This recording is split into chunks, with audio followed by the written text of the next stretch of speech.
So it just seems like there's not really anything white can do. I mean, that is a major problem here. I mean, he can't create threats. I mean, the only thing he might try, is move his rook 1 square to the right, but that's just a mini idea that's not going to work. Black can get the queens off at some point. It looks pretty hopeless to me. Yeah. I mean, I just can't see anything white can do. The one thing that white has going for him is that the queens are still on the board. Yeah. The queens come off, you can resign. So as long as there's pressure on the D file and there's a king in the center, there's chances Magnus could make a blunder, right? Because he is human. Yeah.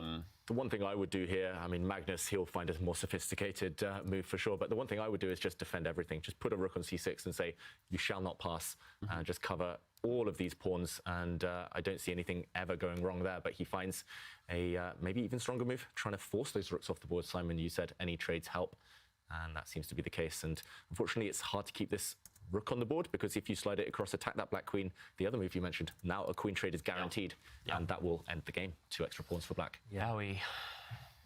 Okay, he plays rook h2. At least the white queen has more squares to flee to if you try to trade off now. That's desperation. His only chance is to keep the pieces on the board and hope that Magnus does something wrong. But it's quite rare when Magnus does something wrong. Magnus can even try exchanging queens here. I like your move, David, just moving the rook up 2 squares. That's a class move. That's the kind of move I probably wouldn't play, because I just don't have that class.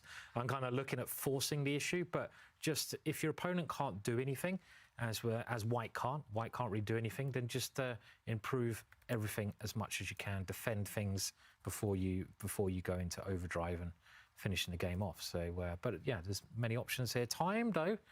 Yeah, okay, it's ticking, but yeah, still up on time. They're both about to be under a minute, so let's hold the phone. For a minute. Yeah. We have seen Magnus over the last 12 months occasionally, uncharacteristically, make one-move blunders, and of course there are mouse slips. There's other ways that Fabi can get back into this game. And okay, d5 looks fine, planting a pawn on a very safe square.